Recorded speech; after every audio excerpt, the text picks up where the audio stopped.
Okay, this is building 2756 in Florence, Alabama. This is a quick instructional on how I do this. Each installer can figure out how to do it themselves, however they want to do it. This whole unit was pretty much 2 inches off the top and butted to the ceiling. This whole thank you all. If you can precision trim it, you will have your matches fall right into place, like right here, right there. Both the bottom, both that one, all the way down through here, every bit of it. There's no mismatching, but it has to be a precision trim. Okay, the same thing happened here. This was trimmed at 2 inches, all the way across, all the way down through here. The same thing, 2 inches. Here's where your seam is, right here. So you can see, because it's got a shading issue. There's another seam. There's the match.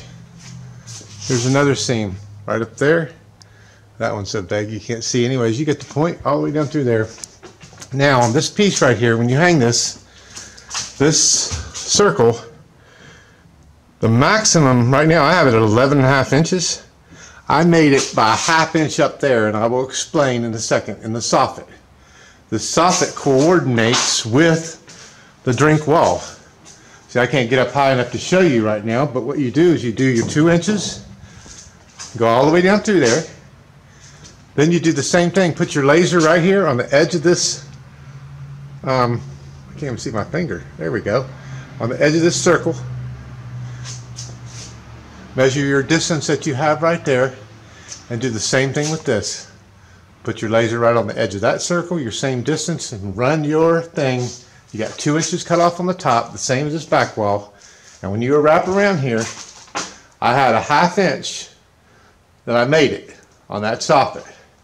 So I would recommend that this circle be between 10.5 and 11 inches. Because when we get down here, we get where we can barely make it also. Not only that, but a little piece of that circle is in the picture down here. Now how I did this, I can explain it later. Sort of difficult, because if you don't do it right, you're going to have a circle. See where that goes up? That little slip piece right there? That circle would have been just killed and dead right nowhere, but it kills right underneath this little soffit edge. I'll do the same thing on this beer cave. I actually did this one, I believe, at 15 inches. Cut off 15 inches at the top. Butted these 4 pieces, 1, 2, 3, and 4. Then I took and butted the top 4 pieces I got cut off to the bottom edge of that soffit. You understand? The bottom edge, that's where I trimmed it at 15 inches, and then I had about 1.5 inches up there to cut off because it's 13.5. Same thing over here on the refresh well. This was actually a 16 1/4 that I cut off the top, and it centers your refresh pretty much right in there. We always have about 1 inch at the bottom. This is completely different than the 1200 unit and the 1400, and you do the same thing. But once I cut off the 16.5, I only have 13.5, so I cut off 2 more inches off the top so I don't get glue all over the ceiling tiles or have to take them out. Then you just butt that same thing, just like you butt the refresh right here at the HSE up to the top. You butt the other part down and work your way up and cut off the top. Same thing has been done here on this red wall. This has 5 pieces instead of 3 like the refresh. Goes all the way down through there, a little bit longer. Right now it worked out absolutely perfect. Travis up here measured this and did the, the little diagram for them. So we have the 5 pieces. I went all the way down through there and came back and tied in each piece. These are horizontal seams. This one, of course, is not. Horizontal, horizontal, not. Horizontal, horizontal. Last one down here is not. Then you come underneath here for the red. Another thing I'd highly recommend that you take this piece right here, cut it where you need to, and see I have a seam right here, so I only cut it right there. You don't want to be trying to monkey this all the way in here. It's a real hassle. Pre-trim this, slap it in. Same thing on the back wall or the back hallway, 2 inches off of each piece, all the way around. Causes your gradient to fall in alignment. No screwing around, gradient right on the money. All we have is we have one shading problem right here, and that's is what it is. So there you go, and then we got the corner guards. You have to put corner guards on all of it. Then the bubble wrap. This I highly recommend using baby shampoo. It's highly aggressive. I messed up the first piece. So each one of those pieces. And of course you got the cold beer, that's easy.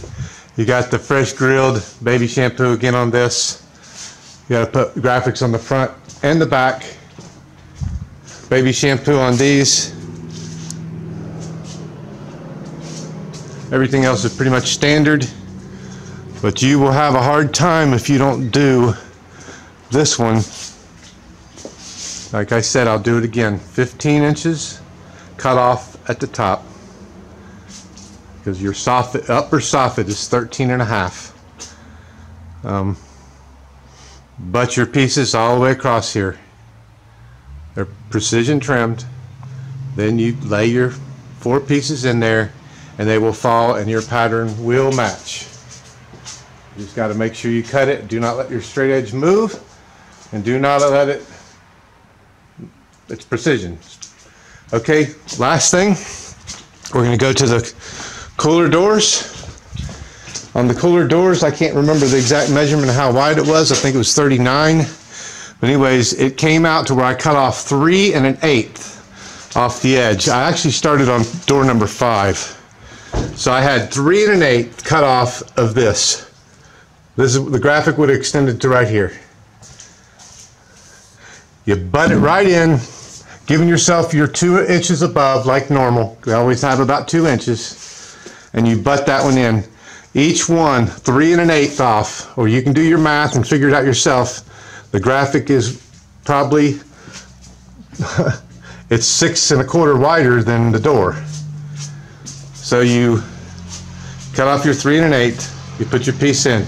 Cut off your 3 1/8, put your piece in. All you have to do now is shift your piece up and down to make your stripes line up. And so everything falls into place for you, as you can see. This is not, no monkeying around with this. This was done all just like I said. Same thing with these lower bubbles. These all were actually visually from the blueprint. My eyeball was very hard to see. Look, and here's something I gotta take off. So there we go. That's the flyby instructional from my point of view. Like I said, we do have non-perforated paper. I have chased bubbles for quite some time. And that is it.